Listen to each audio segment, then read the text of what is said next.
Ang haba pa naman ng galamay niya, no?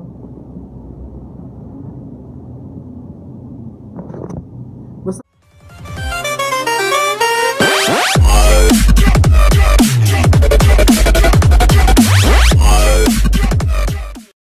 okay, so yung mga ka-G, may papakita ako sa inyo kasi nakita ko tong gagambang to nung last hunt ko. And hindi ko siya masyadong na-emphasize sa inyo kasi yun nga, madami tayong pinakitang gagamba dun sa last hunt namin. So ipapakita ko sa inyo to kasi medyo kakaiba para sa akin to. And para matulungan nyo kung anong klaseng gagamba nga to. So i-comment nyo sa baba kung anong klaseng gagamba to. Ito, ipapakita ko sa inyo, okay? Kailangan ko lang ng ilaw. Kailangan ko ng ilaw kasi okay, pag sinuzoom kasi natin medyo dumidilim siya. Yan. Dito natin lalagay yung gagamba. Kailangan ko lang ng ilaw. Saglit lang. Okay.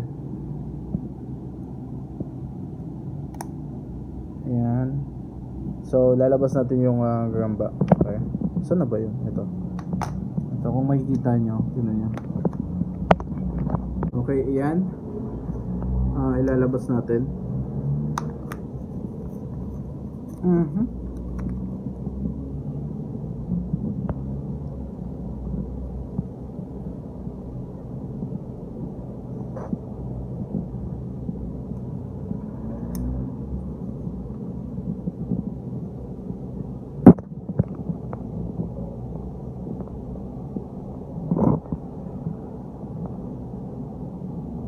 Tingnan nyo yung ano niya, yung balat niya.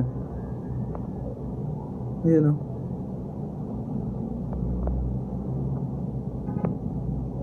Hindi ko alam. Tapos parang may sungay siya. Hindi. Sabi ni, magiging ano daw to eh. Magiging bukol daw to. Kasi may mga maliliit akong nakikita ano eh, na ayan o, may mga maliliit akong nakikitang bukol, pero hindi naman ganito.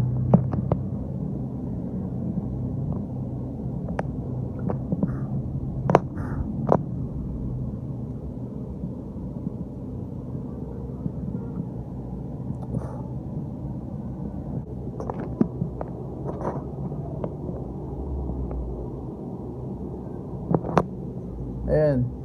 So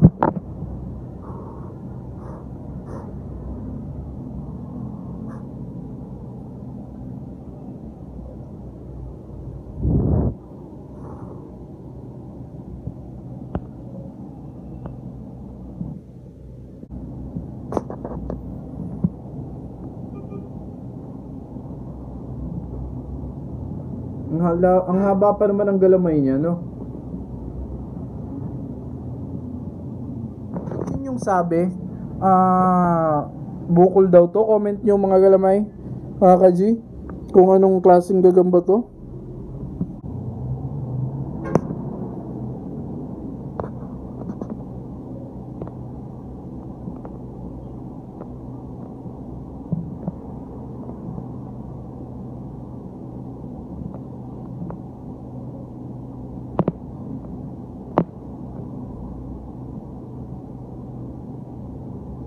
So ayan, i-comment nyo mga ka-G kung anong klaseng gagamba to kasi medyo hindi ko, nagtatanong sa akin yung tropa, sabi ko hindi ko alam kung anong klaseng gagamba to. So baka may alam dyan sa inyo.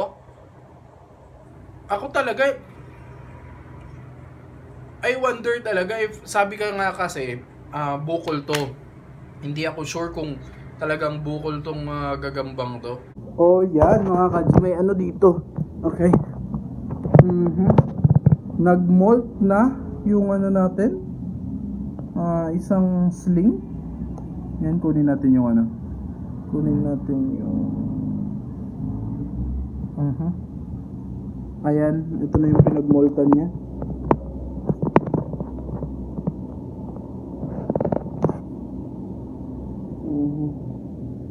Napakaliit.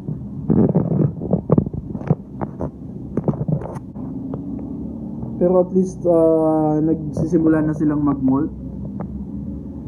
So Ayan na, nisprayhan ko lang ng tubig. Ubos na yung ko, mga nymphs ko. Plano ko palang bumili ulit. Yung isa nakaabang na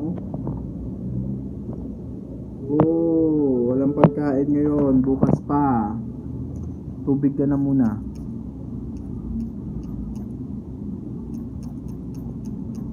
Man.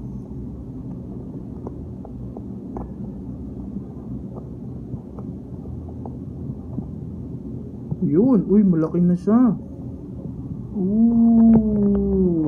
Matagal ko tong hindi nakita, mga ka-G. Okay, yan. Ayun. Matagal kong hindi nakita to. Wow, ang ganda niya na.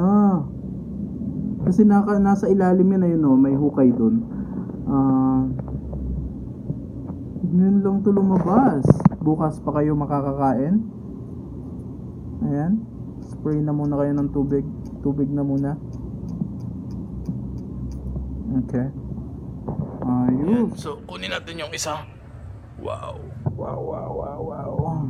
Yan ito yung medyo maliit pa din talaga. Ayan napakaliit niya pa. Pero sa dalawa, dun sa dalawa sobrang natuwa ako. Yan, nag-molt na din pala nasa gilid. Ayan, nasa gilid.